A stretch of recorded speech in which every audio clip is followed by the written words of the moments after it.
It's time to lady up, America. I'm Diane Canada. Welcome to the podcast today. So glad you're here. We are fighting all the time in our culture, in our neighborhoods, even around our kitchen tables. But what are we fighting for? That's the question I want us to ponder today. What is the benefit of doing things God's way? Why should we work so hard to come into alignment with Him and His values and His design for family and for culture? What are we fighting for? We're going to discuss that today with my special guests, Clayton and Danielle Wood. We're going to first sit down with our good friend Steve Gill, and we're going to break down the news headlines from the biblical perspective. And on the other side of that, we're going to dig deep into these hard questions. What are we fighting for? Before we get started, if I could please ask a favor, would you mind liking or subscribing to the podcast? It really helps to grow it by recommending it to people just like you that might also want to hear this subject today. Thanks for doing that. I'll be right back with Steve Gill. Our children will know peace again, 'cause we're on the job. Yeah, we're fired up and we're ready, so give us a little room. Get up. Our faith don't move that mountain now, just watch it move. Taking back this house, taking back this town. Mama, don't back down. Just a lady up, lady up, lady up. All right, ladies, welcome back. Time to sit down with our good friend, Steve Gill. He is the founding publisher of Tristar Daily, tristardaily.com, which is where we need to get all our news. Why from him? Because he is the expert on the breaking news headlines, the political, the cultural topics. He has served in the White House. He was on syndicated radio for many years. And he also does a lot of international television commentary, meaning that he has his finger on the pulse of how the world feels about America and what's really going on behind the fake news. So this is our chance to also break these headlines down with a biblical lens, through the biblical perspective. So please welcome to the show, Steve Gill. Hey, Steve. Hey, Diane. Thank you. Thanks for having me again. And yeah, there's so much going on internationally, domestically, in Tennessee. It's like we need about a 4-hour show every week, I think, instead of the time we have. Yeah, I agree. I totally agree. I mean, I think we should probably start with paying homage to Senator Lindsey Graham. It just sent shockwaves through the culture the other day. Did you know Lindsey? I'm sure you had opportunities to meet him over the years. I did meet him a couple of times over the years, and while I did not always agree with him, in fact, often disagreed with him on policy issues, he was one of those guys that was very strong in his convictions, would tell you exactly what he thought, and let you know it loud and clear, but had such a great sense of humor about himself and self-deprecating humor to make fun of himself as well as certainly make fun of others. And I think that one of the things that he showed us quite clearly and demonstrated with respect to President Trump is there are no permanent friends or permanent enemies in Trumpville. I mean, think of the way that President Trump just eviscerated Marco Rubio on the campaign trail. And yet at the end of the day, Marco Rubio is probably his closest, best cabinet official. Yeah. The same thing was true with Lindsey Graham. I mean, they went on at it tooth and tongue like rabid dogs, and would be best friends and worst enemies from time to time. But at the end of the day, they always had great respect for each other. And again, I think it underscored that with respect to both of them, they didn't see the relationship with political adversaries as necessarily permanent enemies. And I think maybe we could all take a lesson from that. Yeah, I think that's a really good point. It's kind of like lawyers, and you are one. But I used to think in the courtroom, because I've spent lots of time in courtrooms over the years, and I always thought that the opposing counsels would be at each other's throats. But no, they go play golf on the golf course. Right after they duke it out in court. Sometimes that's hard to do. I mean, you do get emotionally involved in your fight for your clients, but I'm reminded, I can't remember the name of the cartoon, but they would have these two characters and they would just go at it like crazy. And then they'd literally clock out as they were leaving the cartoon and go hang out with each other. And again, we need more of that in politics as well. 20, 30 years ago, Ronald Reagan, had that capacity to do that with the leaders of the Democratic Party in Washington, where they would literally go at it, during the day, and then get together and trade stories, after hours and find that commonality. For those that we have representing us in Washington now, in the Senate and the House, they spend so much time either having to raise money to get reelected or within the Republican caucus or the Democrat caucus. As I talk to folks like Senator Bill Hagerty and Tim Burchett and others, there really is not much together time where the right and the left get to know each other in a personal way. And I think that's one of the things that's really, missing in Washington, is that ability to fight with somebody and realize, that they're somebody human, that you can find some common ground and to make some things happen from time to time without sacrificing your principles or them sacrificing theirs. So much of what goes on in Washington and in Nashville and in Tennessee politics as well is we're so caught up in what jersey we're wearing that we can't look for good ideas from the other side. It's like, if you're not wearing my jersey, I don't care how much I like that idea, I'm against it. Yeah. And if I have a good idea and I'm not wearing your jersey, you're against whatever I propose. And we don't have that capacity to find middle ground. I often talk to some of my Democrat friends, and I do have Democrat friends. I have very liberal friends, and we often agree that where we're trying to get on policy issues, safe communities, good schools, opportunity, prosperity, we agree on the end game in most cases. Now, again, these Marxist, socialist, communist Democrats disagree with that completely. But most of our Democrat friends agree on where we're trying to get. We just disagree vehemently on how to get there. And frankly, I don't think their path gets us to those things. You can't, as we've talked before, with the Peace Corps, it was give a man a fish, he'll, eat today, teach him to fish, he can feed himself. We're not teaching enough people to feed themselves. That's right. And you're not going to get to that status by continuing to endlessly give fish to people. So we do have the final objective, I think, shared view for most Democrats, most Republicans, but it's that pathway there that spreads us apart. And again, we ought to find ways to get to where we're trying to get without fighting so bitterly over the pathway that keeps us from even starting the trip. Yeah, which is a lot of what Lady Up America is about. Like, being up close in politics for the last 7 years, I was really taking a lot of the old skill sets that I used to use from trying to bring peace to very hostile environments and consulting and all that into the cultural realm. And a lot of it is provoking them to thought, as far as helping them see for themselves. Us not coming in and saying what we believe, but helping them see for themselves. Like, what's the end game? Like, play that out. Play that out in your mind, and how is that going to get you there? And then when people will actually ponder these thoughts and think about them for a minute, they kind of arrive at their own conclusion, but we have to plant that seed and let them do that.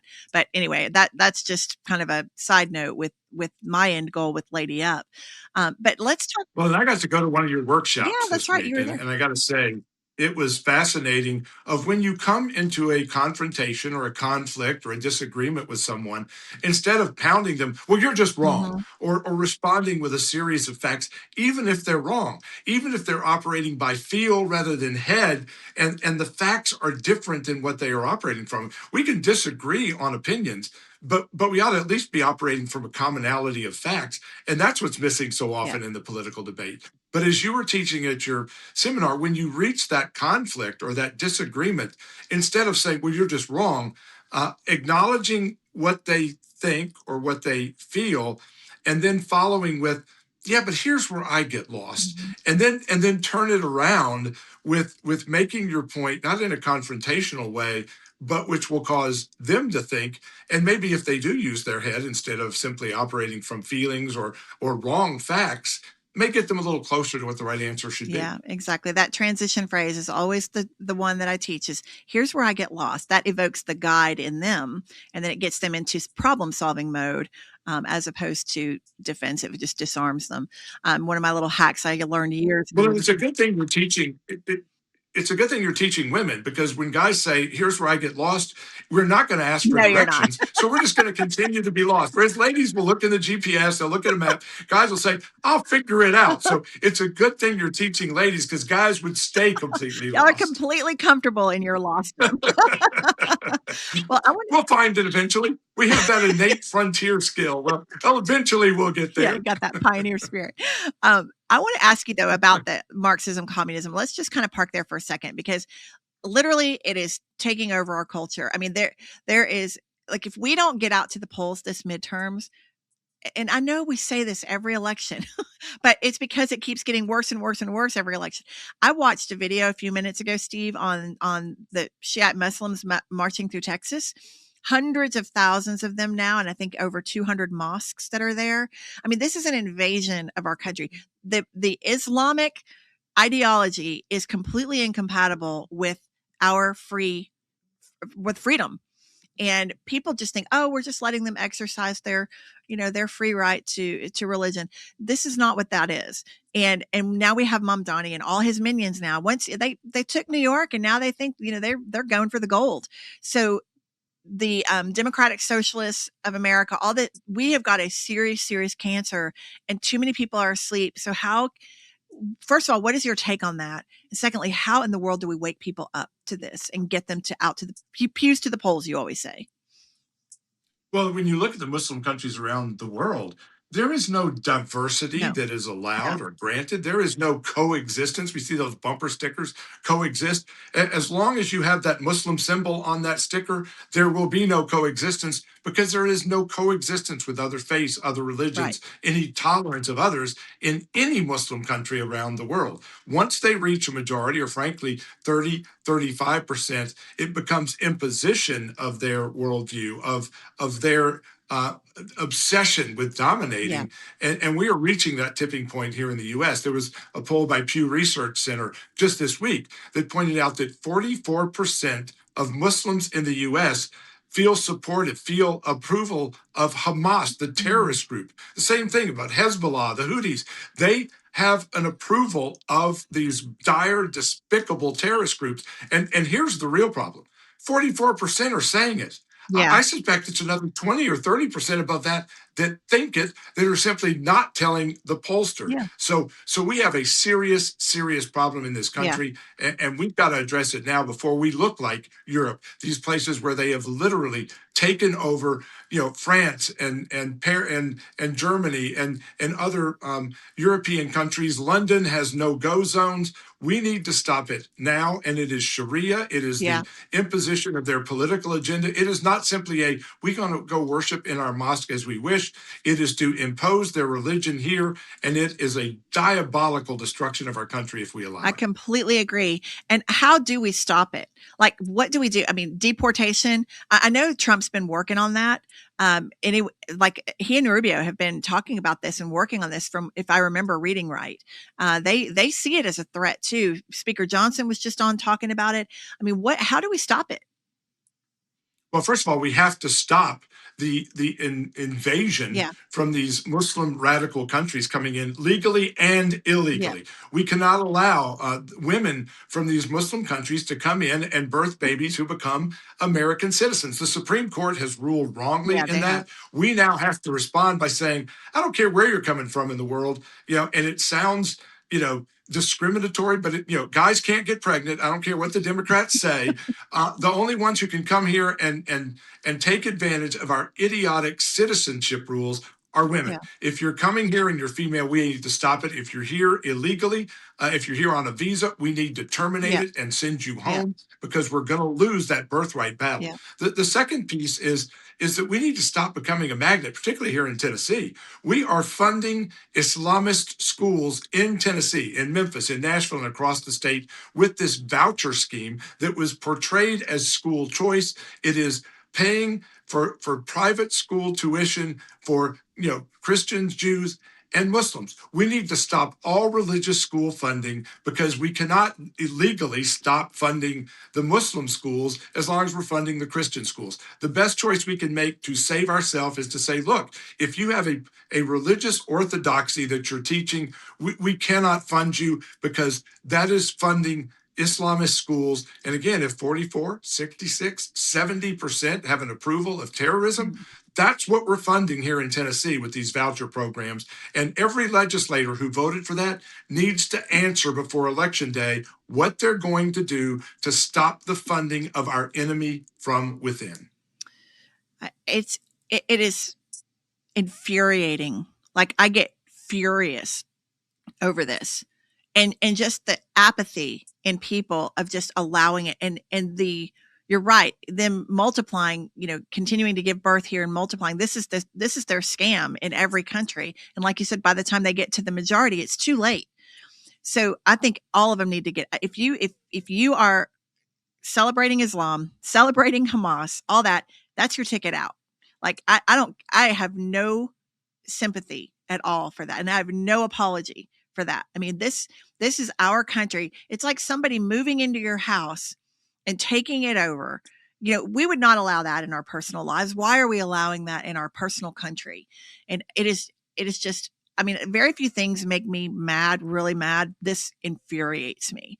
So when I see them taking over, I watched a video the other day, Steve, of one of them, a group of women with their, I don't know what those things are that they wear, the robes kind of things. And it was full of shoplifting, stuff that she had shoplifted from Walmart.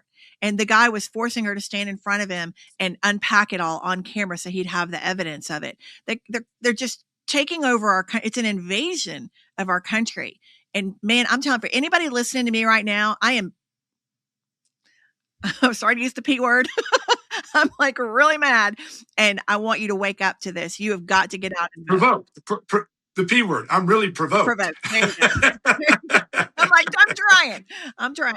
And we only have to look to what's happening in Europe, again, where you've seen these countries get overrun by the radical Islamists. And I was at an event the other day, and Andy Ogles was sharing some of the statistics. I think in Italy, Islamists now compose about 20% of the population, but account for about 70% of the sex crimes. In Germany, in England, in Sweden, relatively small, 25% of the population, and yet 50 to 60% of the sex crimes, the rapes, the sexual assaults are being committed by this relatively small percentage of the population that see women as they come into these Western civilizations as prey. Yeah. And we are seeing the same thing here. We are going to continue to see the same thing here if we don't stop it. And as you pointed out earlier, there are 100+ countries around the world that are Islamist. Why are we letting or wanting people to come here to wear burqas and hijab? There are plenty of other places they can go to live that barbaric faith if that's what they want. If they want to come here, we're Western civilization. We're a modern civilization. There are places they can go and live in barbarism. Mm-hmm. They don't need to bring us down to their level. That's right. And that is the intent. They would have no other reason to come here other than to take it over. And we better wake up. We better wake up. Okay. We better move on before I just get really down this trail. So let's talk about the midterms. I know we've got some great candidates on the ballot. But as we come into these midterms, who are the people? And I know we can't tell people who to vote for, but I definitely want to lead them in the right direction because I get calls. People say to me, who should I vote for, Diane? They literally don't know. So here in Tennessee, as we're looking at this primary coming up here in early August, and who are some really good candidates that we know hold our values and that maybe we could stand behind? Don't just look, and I'll say this generically, don't just look at what they say during the campaign. Look at what they've done. Do they have a consistent pattern of having actually achieved something? And it's easy for a candidate to say, I want to do this, I want to do that. What have they done in the positions they've held before? Yeah. Have they been able to bring people together to follow them in achieving what they claim are their policy objectives? Or are they just somebody who talks a lot, throws bombs, and can't actually bring people to make steps in the right direction, either because it's their way or the highway? Yeah. If I can't get you to do 100% of what I want, I'm not going to accept 99%. That's not leadership. That's not the ability to move things in a policy path forward. Makes for great TV sometimes. Yeah. It sounds good on the campaign trail, but what have they done rather than what are they saying? Yeah. I think the other thing is you've got to delve a little deeper into their credentials. We've got a situation right now in Tennessee where a guy running for office, is claiming in the special interest groups that are promoting him are claiming, oh, he was a Marine. He fought for our country. He did this, he did that. He never deployed, never served overseas. He didn't go fight for our country. He was discharged from the Marine Corps on a less than honorable status after failing to show up for his duties. Oh my God. He is trumpeting himself as this great Marine hero, and he is not. His opponents, one served in the U.S. Army, discharged honorably as a captain. The other was also a Marine, a real Marine who was discharged honorably after decades of service. So you're going to have some of these groups that are supporting and endorsing candidates who are going to help misrepresent the truth, misrepresent them to you because they have their agenda and it is not to tell you the truth. Yeah. So again, you can go to tristardaily.com, find out the whole truth about this stolen valor situation. Where this guy has falsely, and the interest groups promoting him have falsely trumpeted him as a Marine, as a veteran. One of their pieces trumpeted him as a father. He doesn't have any children. Oh my God. So when you look at the lies upon lies that are being dispensed in that particular race in Sumner County, you need to be careful, not believe everything you see on TV, not believe everything you get in the mail.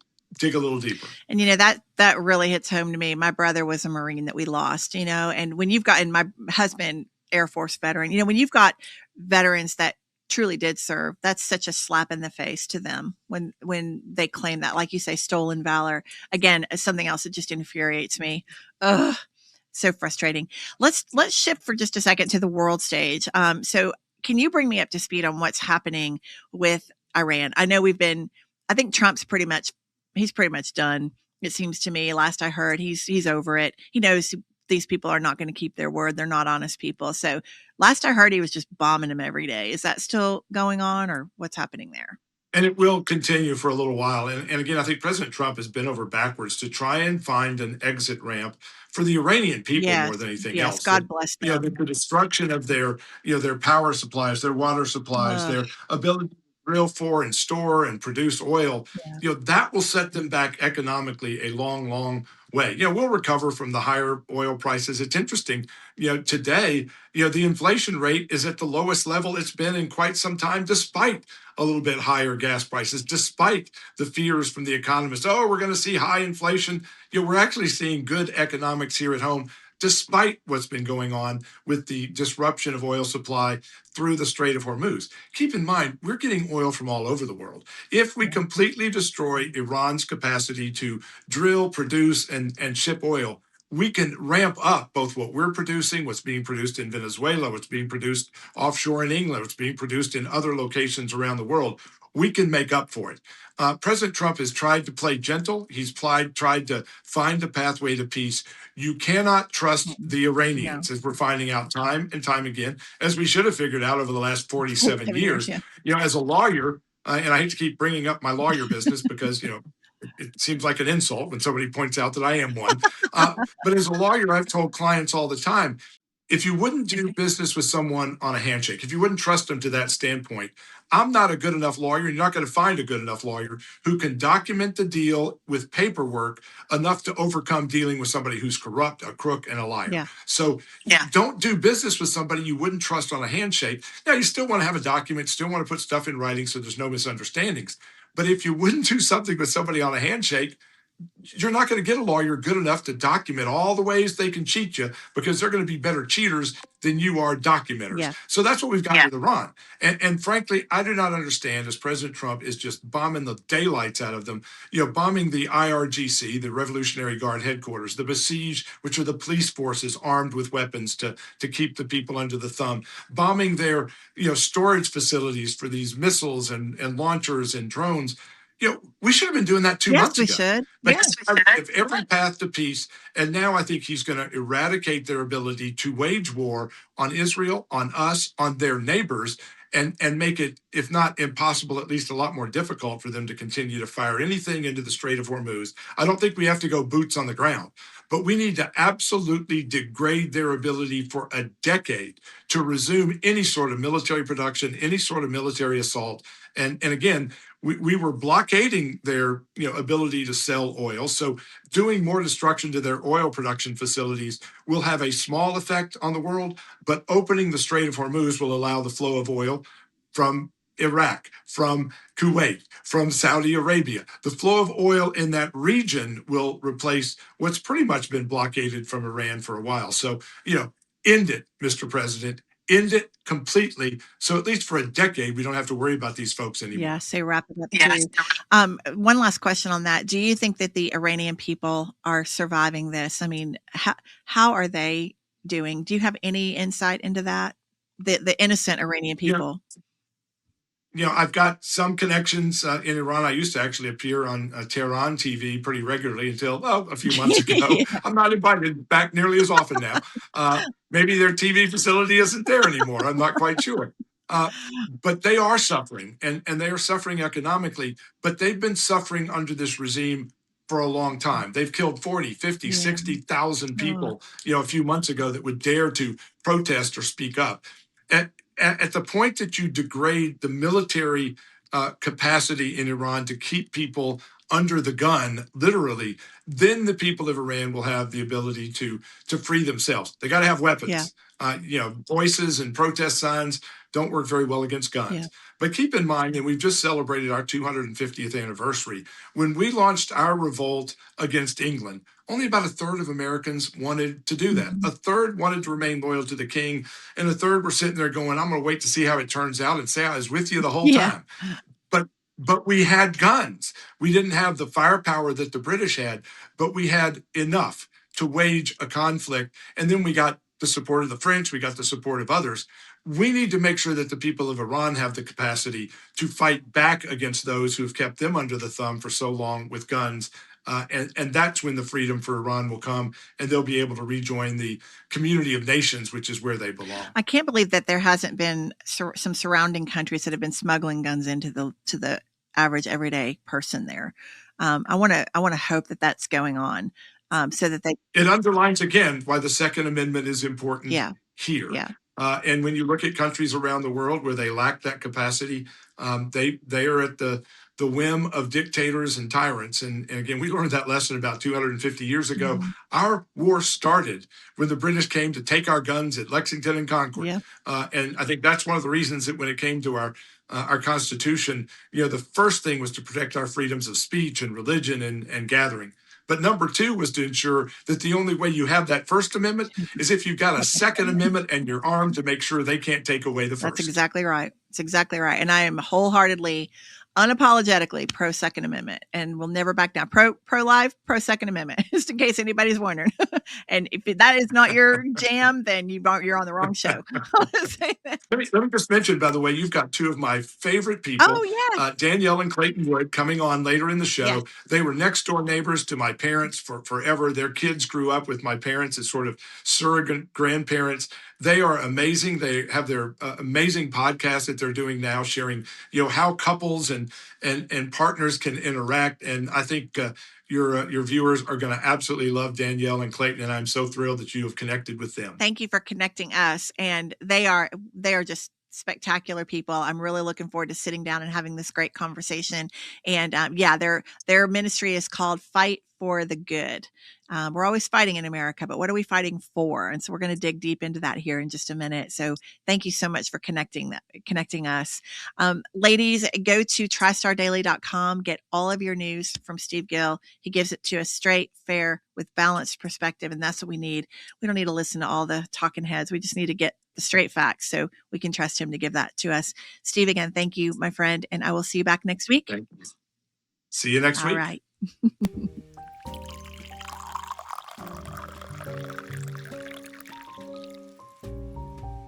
All right, ladies, welcome back. I'm not in the Tea Time Cafe today. I'm still in the living room, but I do have my tea. I want to give a nice little shout out to my friend Tara Schwartz. She was here and she brought me some lovely peach orchard tea. And so drinking that today, I want to encourage you to slow down for a minute, stop and pour yourself a cup of hot tea. Just take a minute, especially as we tee up this conversation with Clayton and Danielle.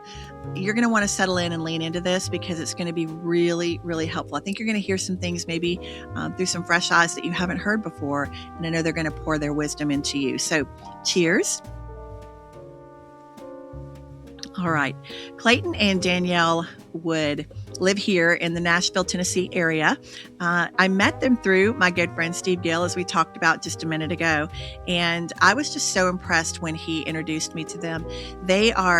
You can just feel the Lord oozing from them when you meet them and when you talk with them. It's very apparent that they are authentic. They genuinely love him and they genuinely want to see marriages thrive. And I'm all about that with the suburban moms. I'm the poster child for what happens when we don't have good godly marriages and how God can heal and redeem that. But they really have obeyed him for many, many years and done it properly, raised a beautiful family. They've got several children. They're going to tell you all about that. But we're going to be fighting today for family, for God's design for that nuclear family. So please welcome to the show, Clayton and Danielle Wood. Hi, guys. Welcome. Hi there. Thank you. Thanks so much for having us. Oh, thank you for being here. I'm really excited about this conversation because, okay, let me just say it this way, just to start us off. There are a lot of people, a lot of talking heads, if you will, that can come on YouTube, they can come on podcasts and kind of spout this, wisdom. And it is wisdom. Anytime it's coming from God and his scripture, it is wisdom. But they don't seem to have a lot of patience, maybe, or a lot of empathy or a lot of compassion for people who've been through real world stuff. Like when marriage in some way, whether it was them as a children coming out of a broken home or even, trying to do things right as an adult. And, they may have done everything right, but someone walked out on them, these pains, these deep, deep hurts. And what I love about you guys is you really are not afraid to address that. You get right in the mix with that with people. So share a little bit with us first, if you will, about what your work looks like. Like, who are you counseling? And how are these people finding you, first of all? So we started a church in Lonsdale, an inner city neighborhood in Knoxville, Tennessee, almost over 10 years ago now. And that's been an area where we've had couples counseling from, but we also have had couples come to us through the work that I do in the nonprofit sphere. And so run a children's home called Where's Valley Ranch. That's a home and school for kids from difficult home situations, and run an aftercare ministry and inner city program that's for at-risk kids called Thrive. And so we've seen families, including just our friendships as well. I mean, that's probably the last part of it is, in many times we knew from the very beginning we're helping somebody coming from a really hard place, not just infidelity, abuse, addiction, incarceration. I mean, very obviously really hard places. But then over the last 10 years, we've also had unexpectedly friendships, people who grew up in church, people who grew up with pretty good examples, who've gone totally off the rails, and wanting to help folks prevent those things and seeing the patterns. Satan is not creative. He's destructive. And he's incredibly effective, but he's not creative. He just keeps running the same play over and over again. Yeah. And sadly, it works really well. So we saw the opportunity to not just speak in essentially what's a counseling situation one-on-one, or with both folks if they're still married and wanting to work on it, and rather to try to speak more broadly and to have people who are able to access that wherever they are. And I think it's unique. We both have parents who've been married for 50 years, and that's a gift, and it's very, very rare. So we feel like we've been given a lot, and we want to share what we saw modeled for us. And obviously not anything's perfect. And so also things that we have chosen to do differently in our marriage. I just feel like it helps us to recognize we're all sinners. Every time we counsel people, it's like, okay, wait, who's the bad guy? We all are. We all are bringing something into this. We're all selfish. And so starting from that baseline, you're really able to listen and learn because you're putting yourself in light of needing forgiveness and needing grace from God. That's beautiful. And that's exactly what I mean with, instead of it being in an echo chamber, right? Like a lot of marriage counseling and things like that kind of takes place in places where it seems like people are more on a level playing field. But when people have dealt with truly, truly hard situations, like you're saying, a variety of them, they can come to you and not feel that shame or that judgment. And I love that you guys are so active in loving on these people and counseling them and loving them to the Lord, showing them what can be. We, in our society, there are plenty of people out there talking about what we don't have, right? Plenty of people fighting opposing views, just going at it, oil and water. And you're right, Satan is not creative. He just runs the same play over and over because it's effective. Certainly over the last several decades, we've had a breakdown in our culture of an adherence to any kind of moral code or values, things like that. So again, that's been very intentional on his part. So it feels to me now, guys, like there is a real disconnect from people's awareness of God's values. These last couple of generations, as God's been worked out of society and worked out of culture and worked out of schools and out of homes, that they don't have the same reference point, maybe that, my generation, Gen X and before us did. So with you at your age and obviously having great parents who modeled that, what do you feel like would be helpful for women to hear from you as far as the blind spots? You're saying we're all selfish. We know Satan's running these plays. What are the things that hang people up as far as choosing a spouse? What are the trappings or the blind spots that they tend to gravitate toward when they're choosing a mate, and how can they avoid those? I think what I've recognized, just patterns, things that we see a lot of times, is people buy into the lie that our culture is feeding us about finding your soulmate and a romantic relationship will complete you and you will finally feel like every kind of fulfillment once you find the one, the person. And I always tell people we do have a soulmate, but it's Jesus. Yes. And no That's good. man, no woman's going to fill what God designed for him to be in our life. Yes. And I will constantly feel disappointed in Clayton if I'm looking to him to be my savior. He's not my savior. I'm grateful for you, and I'm thankful that you love the Lord, and I see fruit of that in your life. But that would be completely unrealistic for me to expect you to be everything for me. And so I see women buying into our cultural view on romance and what it looks like to have someone complete you. When we do have that, everyone has that available, and it's through Jesus. There's also, that's so good. there's a huge rush in culture towards the initial really hard work that men do in pursuit of women. And that fantasy, I've seen it in culture, Bridges of Madison County, really popular within churches, these lies, the eat, pray, love concept. Yeah. And what I've had counseling, which the women listening will go, oh, I know exactly that scumbag. He's 45 years old. He has a midlife crisis. He buys a sports car and he starts sleeping with his secretary. Okay. We saw that over and over and over and over. And I saw that in counseling. Yeah. Here's what's wild to me. That guy is a scumbag. What he did is sinful. It is wrong. But we all know that. Everybody talks about that. Mm-hmm. What's happened recently, and I would say really accelerating in the last 10 years, but it really was not happening, at least with this cultural warrant behind it, is that 25 years ago, no woman who was 45 left her husband who wasn't unfaithful and said, I'm brave, I'm empowered, I'm doing the right thing. Everyone needs to approve of me.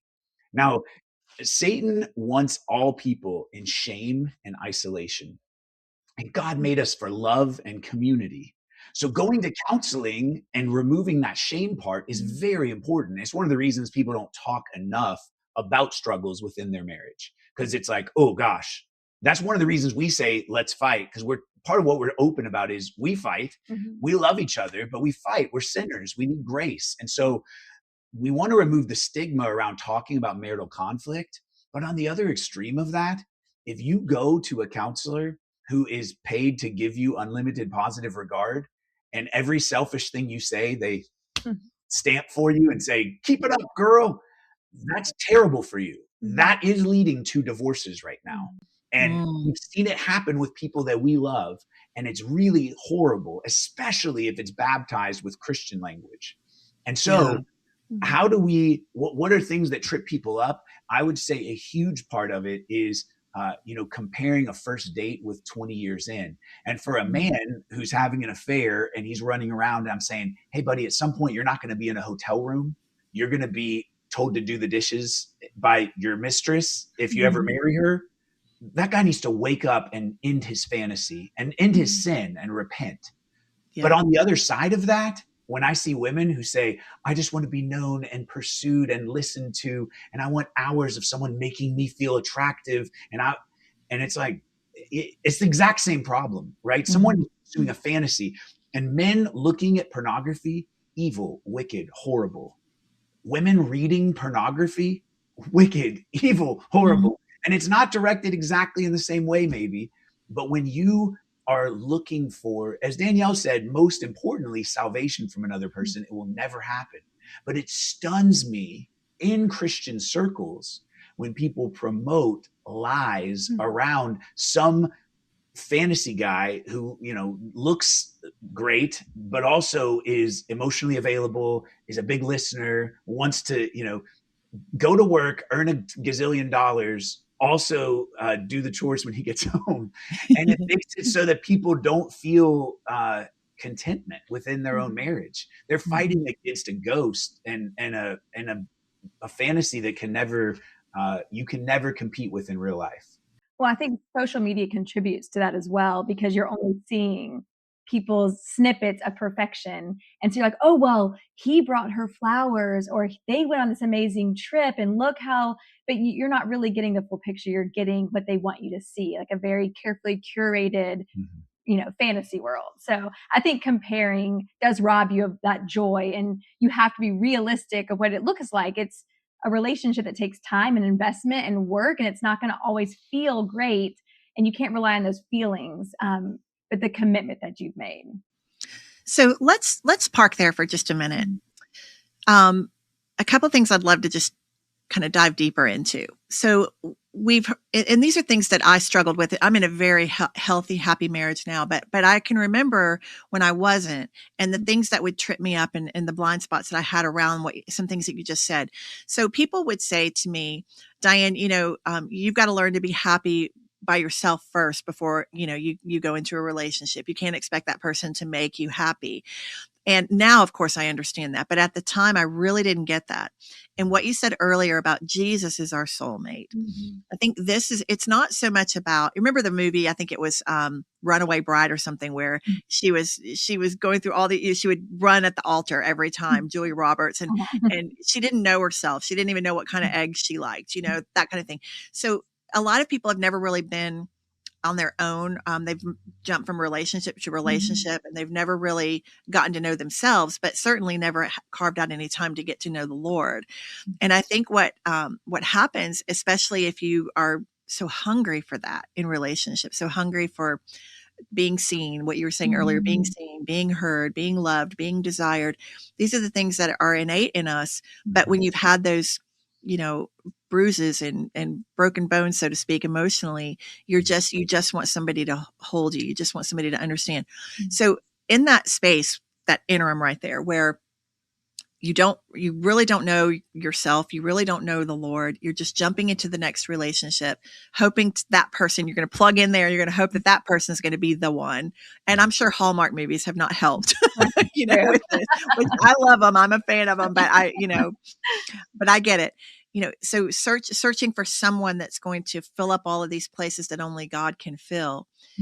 Right now, at a very practical level, that woman that's listening, that's going, yes, that's me, and she recognizes that and is willing to admit that. How does she start right now to learn to open herself up to the Lord and really get into that relationship with the Lord before she's trying to choose a spouse? And I think you're probably going to say that God should choose the spouse, that's not something we're on the lookout for. But when she's in that space right now, how can we help her listening right now?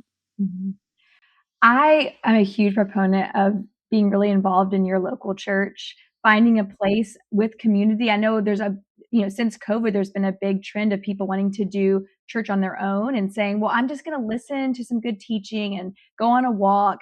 And obviously, listening to good teaching is a great thing to do. Enjoying nature and recognizing God as creator is amazing.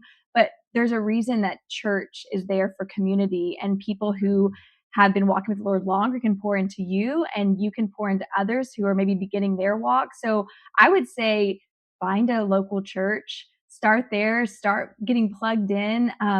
I feel like if you ask God, if you're seeking him, he's not trying to hide from you. Right. If you are in the word, if you just cry out to him, God, I need you. We always talk in our counseling, if your vertical relationship with God isn't right, all of your relationships at the horizontal level will suffer.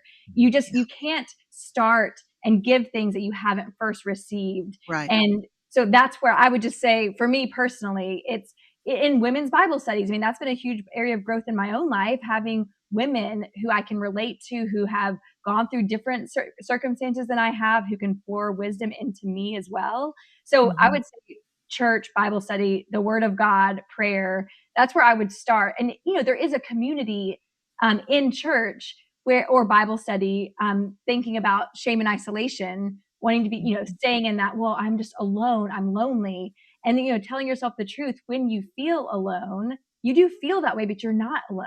God is always with you, and he has promised to never leave you or forsake you. And so also, that's where scripture comes in, is by reinforcing those truths that he is the author of and encouraging you in that. We also have kids who are going to be looking for their spouse. And I have usually between 70 to 100 young people, 15 to 25, working for the various ministries that I run. So we've seen some successful, wonderful marriages out of those. But we try to tell young people that the primacy of their need is also tied to what they should be looking for with a spouse. And so the order of that, you can memorize it easily because it's SEAP, but spiritual, then emotional, then academic or intellectual, and physical's last. It doesn't mean that you don't have to be attracted to who you marry. It just means that that's the least lasting and the least important. If you're going to settle, you don't settle spiritually. If it really, truly, the way that the world portrays this, and I've never seen in the Hallmark movie that the logging guy at the Christmas thing is ugly, right? It's inverted. The whole thing's inverted. It's physical. Then it's, that they're smart, which is really a proxy generally for having money, because that's security. And then, emotional stability. Here's something else to tell, not just the women listening to this, but as they think about patterns in their life, it is very common to, if you don't examine it, grow up around a certain level of chaos and then seek that in your relationships. Yeah. It is not something you're consciously doing. It is something that will absolutely haunt you and bring you to the wrong person. So you're looking first for someone that you have fallen so in love with Jesus that what is most exciting to you about that person is that you see Christ in them. That's the most important thing. It's the only non-negotiable thing. And then secondarily, emotional. When I say emotional, what does that mean? Well, he's a good listener. Well, sure, to an extent, that is part of what that means. But man, how about, especially for a woman looking for a man, someone who is stable, someone who is coming into the room as a thermometer, not as a thermostat, not a thermometer. I said it exactly backwards. You do not want somebody who is doing a vibe check and is either frantic or sad or angry or you don't want that. You want somebody who love, joy, peace, patience, kindness, goodness, gentleness, self-control. They're coming into a situation that's chaotic and they're carrying the peace of Christ with them. And it doesn't mean that they don't feel emotions.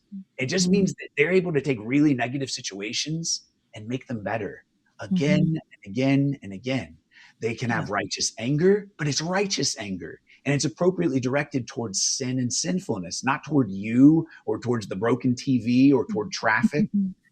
And again, these are hallmarks of a type of spiritual maturity where it's like, man, I don't know, my guy's boring. Like, he loves Jesus. I know he'll never cheat on me, but like, he's just stable. And like, he's kind of like, there's no excitement. There's no intrigue. I don't know if he's going to freak out or not. It's like, no, recognize that part of what's happening there is that you're craving something unhealthy. Yes. And you need to actually change what you're looking for. And by the way, you're not going to meet that guy. And this is very hackneyed, advice, but it's also so true. Again, Satan is not that creative. You don't need a project. You don't Yeah. need to find a guy in a Amen. bar who has a bunch of tattoos. And I don't think he's currently using meth. He's been sober for 2 weeks now. That's not the guy. It's not the guy. That's not your guy. That's right. The intriguing, dangerous bad boy who you're going to fix is a loser. Yeah. Stay away. He's already got the rattling on the rattlesnake. So when he bites you, don't go, oh my gosh, he's a rattlesnake. Yeah. You knew that. That's not the guy. Now, if you're married to the rattlesnake already, then then take up your cross. And it's painful. And I'm not saying to stay in an abusive relationship. I'm not saying that. What I'm saying is, for a lot of people, it's like, well, I already made this decision and it's a mistake. I already can tell it's a mistake. Well, at this point, a part of your recognition should start with the fact that you're not perfect and that you got things that you can work on, and that you cannot change your spouse, but you can change yourself, and you can change your reaction to them, and prayerfully run toward accountability, toward encouragement, and toward Christian community that can help shape you, and that if the Lord allows it and what you're praying for, it can shape your spouse. And again, if you're thinking, well, my situation isn't that bad, I urge people to go to marriage counseling with godly counselors who will provide them with wisdom when things aren't that bad. If you wait until your car is making a really loud shaking sound and doesn't start half the time before you get the oil changed, your car's destroyed. Yeah. So regular help and encouragement and maintenance and checking in and learning is all things that can help you. If you're single, pick the right spouse. And if you're married, grow into the kind of godly spouse who can see growth for you and the person that you have covenanted to be with in marriage. That's so good. You know, that might be a good place. I have some scripture I want to interject here. Proverbs 31:10. 31, a wife of noble character who can find, she's worth more than rubies. And then in Ephesians 5:25, husbands, love your wives just as Christ loved the church and gave himself up for her to make her holy, cleansing her by the washing with water through the word, and to present her to himself as a radiant church without stain or wrinkle or any other blemish, but holy and blameless. In this same way, husbands ought to love their wives as their own bodies. He who loves his wife loves himself. After all, no one ever hated their own body, but they feed and care for their body just as Christ does the church, for we are members of his body.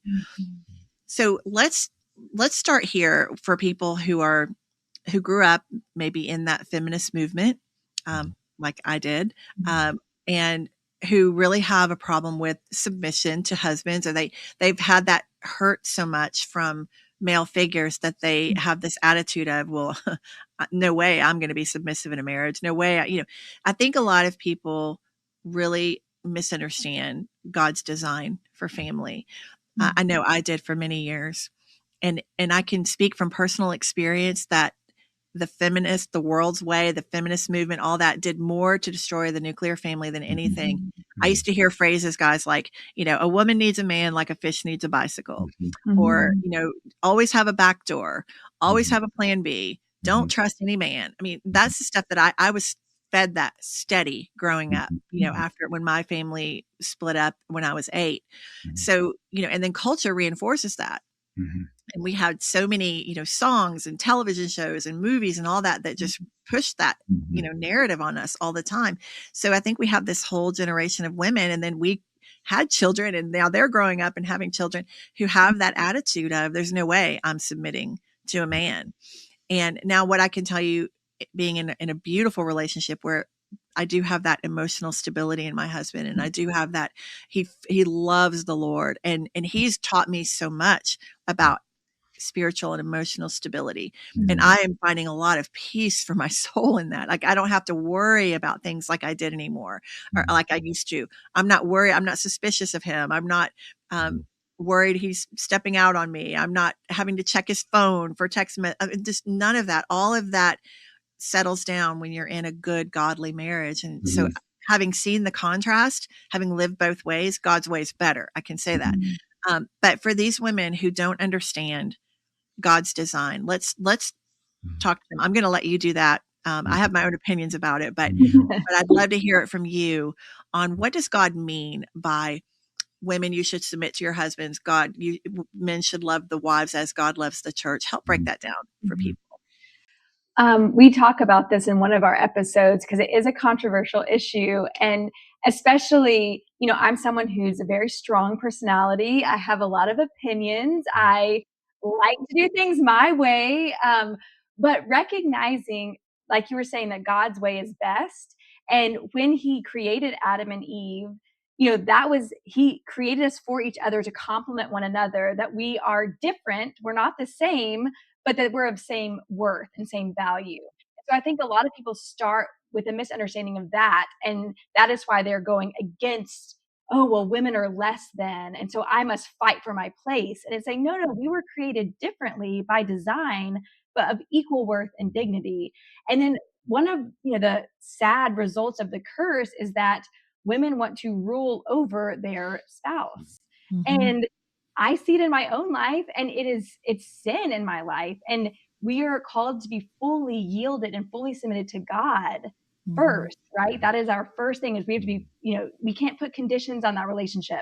Well, God, I will obey you if this, I will do what you say if I get this result. It's like, no, it's a blank check. God, here's my life. I'm yours, and I will obey you even when it's hard, and maybe especially when it's hard. So this is an area that is hard for me. I completely admit that. But that's sanctifying me. It's hard for me to submit, even though I do have a godly husband who is also submitted to God. And so you can talk a little bit about that, just what that looks like, the structure, that it's not that my husband is not in submission, but he's in submission to God as well. So what that looks like. Well, and a wife is not called to submit to, for instance, her husband if he's telling her to sin. Right. So it all comes under, and the authority of the lesser magistrate is something during COVID, it was clear most people did not understand at all. But we obey God and we obey the rules that God gives us. And that is first and foremost. And then everything else comes under that. Working with abused kids, it's often the case that you see a kid who looks at passages about God the Father, and they have a very warped view of fathers because of the sin of their dad. Yeah. Maybe total father absence, or maybe abuse from a father. And so their view of God is like, I can't trust God. He's a father. I don't like fathers. And you have to understand as you heal that God is perfect. His fathering is perfect. Well, then understand that your husband is just like Jesus. No, that's another area where we have struggle. Your husband is not going to be perfect. God the Father is perfect. Your earthly father is supposed to be a picture of that, but often falls short. But honoring your father is even a challenge when your father is broken. It's even a challenge when your father is a good man. The healing that takes place is to go, God's perfect, and that's the standard. A godly husband is supposed to be yielded to God the Father and then loving his wife sacrificially as Christ loved the church. What that looks like is not just washing feet. It looks like taking up your cross. So when I taught about submission, and it was funny to watch the room, there's about 100 people in the room.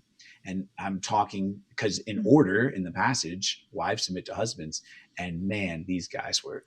and then I got to the second part and said, this is not woman, go make me a sandwich. This is you sacrificially loving your wife in the way that Jesus, who laid down his life for us, loved the church.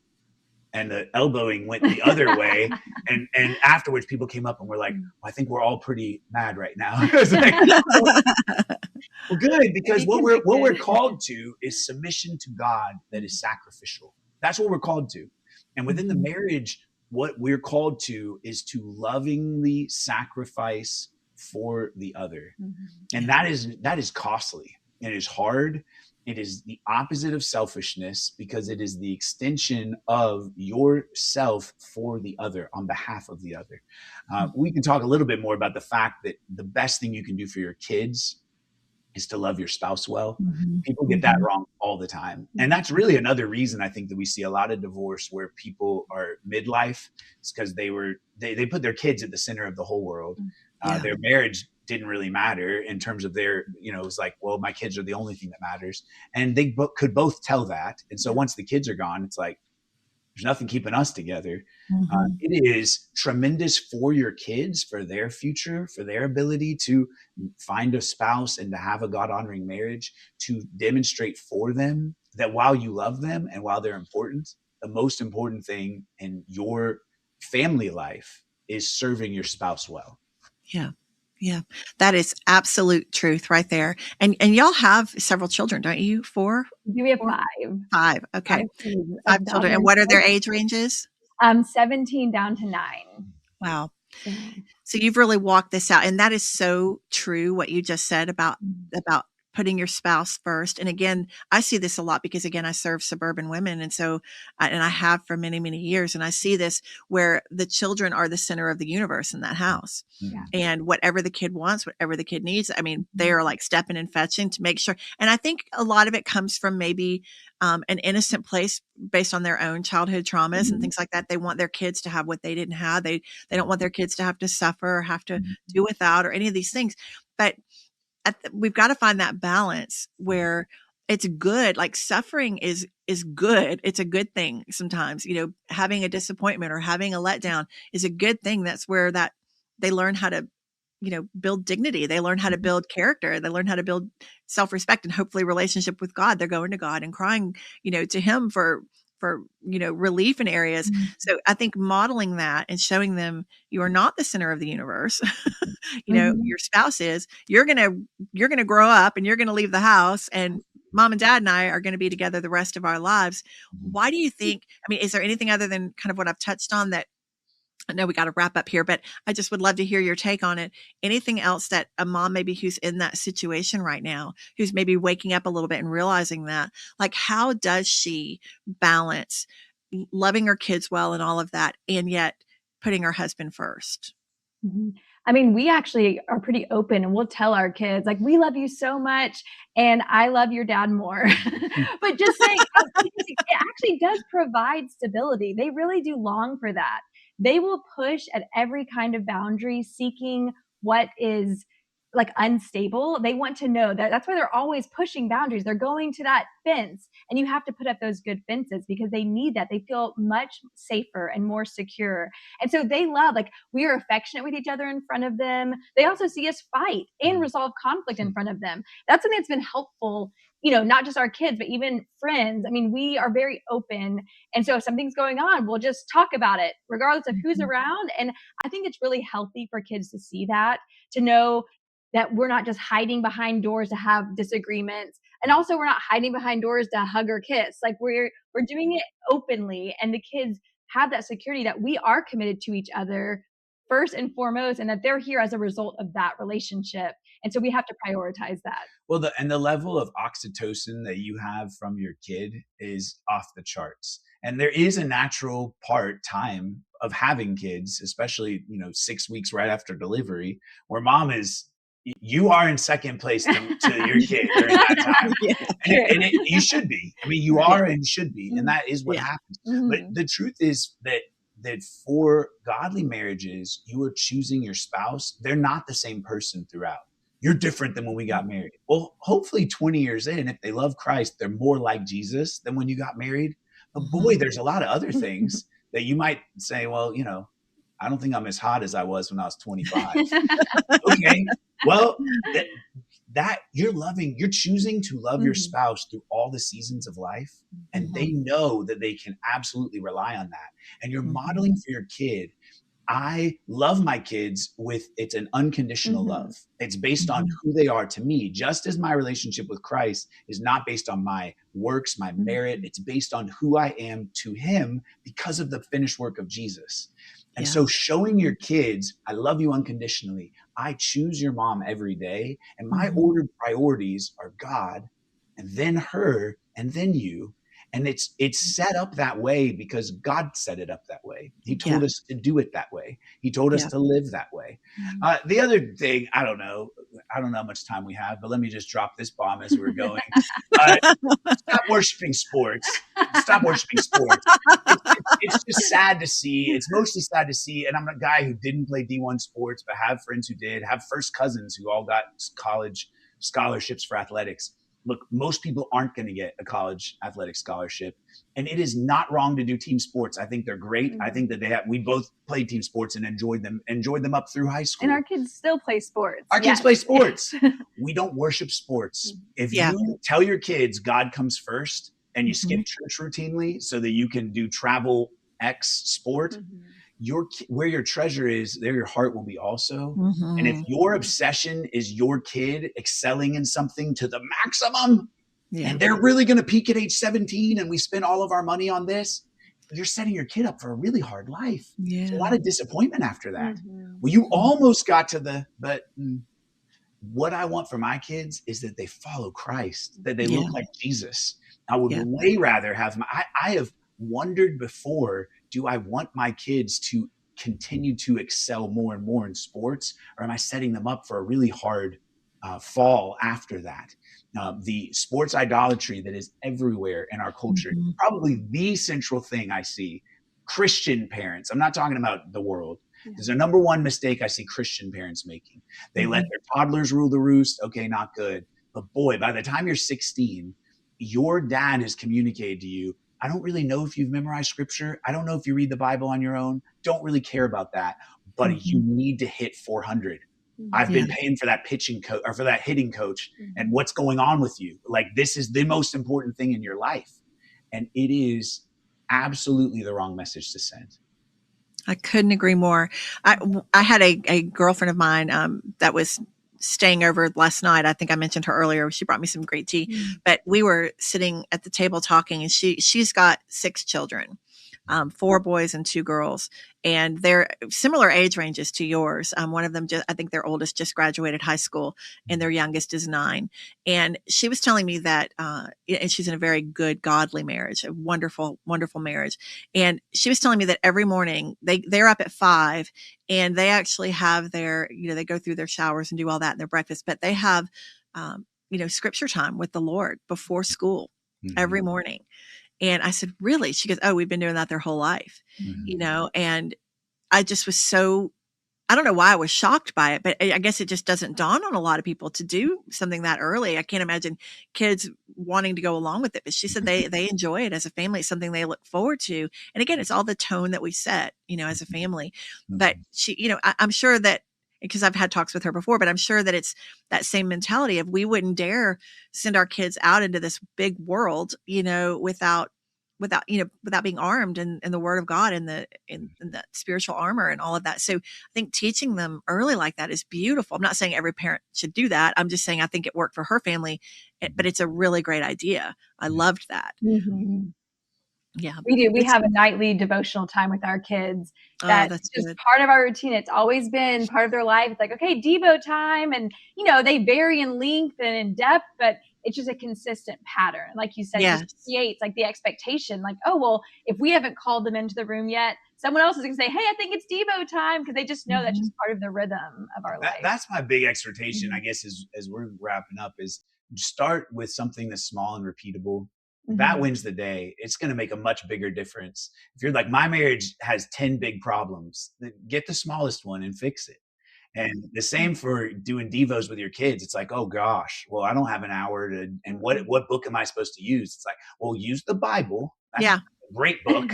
And and also spend 5 minutes and say, guys, I want us to think about something we're grateful for today. You can absolutely make a small change, and over time, the trajectory that leads you on will have enormous benefits. I agree. And, just on that note, I think it's important to say that if your kids are a little bit older, and this is something new you're going to introduce, you haven't been doing it from the beginning, it's okay. Not only is it okay, I think it's necessary to say to your kids, I wish that I had thought to do this sooner. I know this is something new. It's not something I'm just realizing that I could have been doing this all along. And so better late than never, but we're going to start implementing this. But I think a lot of kids get suspicious. Like when you introduce something like that out of the clear blue, they're like, what's her motive? Is she just trying to kill my fun? Is whatever. But, she's trying to get me off of a trajectory that I'm enjoying. So I think it's okay to just be honest and say, I just realize that this is a good thing. And I wish I had done it sooner, but we're going to go ahead and start doing it now. And also apologizing for, you know, as we learn better, we do better. Right. And if there are places in our marriages or in our, parenting where we didn't do it well, we didn't do it right, I think it's really important for parents to acknowledge that, to not just start doing better, but maybe to go back and make those apologies if you need to, and say, I see now that I was wrong. I see now that there was a better way, and I just want to apologize, but my heart is to do better here, and I want to do better. So I don't know why it's so difficult for us to just say those two words, I'm sorry. Pride. Pride, yeah. It's so important. It's okay to admit that you didn't get it right. It's okay. That vulnerability is such a key thing, I think, in our faith walk, that I would just love to see more people embrace it. It's not as bad and scary as it seems. Once you do it a couple of times, it just sort of becomes natural to do. At least I found. I don't know. I wish I could keep you guys for hours, because I just feel like there's so many things we could talk about. I hope you'll come back and visit with us again. Really, really want to honor you for the way that you're living your lives, the way that you're honoring God, the way you're honoring each other, and just the beautiful family that you're raising, all the tentacles that are going to be reaching out from your marriage and touching so many lives. It's really worth honoring. And I just really appreciate you being here and being a voice on this show. Ladies, I want to encourage you to go to their YouTube channel. This is Clayton and Danielle Wood, and their YouTube channel is Let's Fight for Good. Amen to that. And you can also find them on all the traditional podcast channels too. But Let's Fight for Good with Clayton and Danielle Wood. Guys, thank you so very, very much. Thank you, Diane. Thanks for having us. Appreciate it.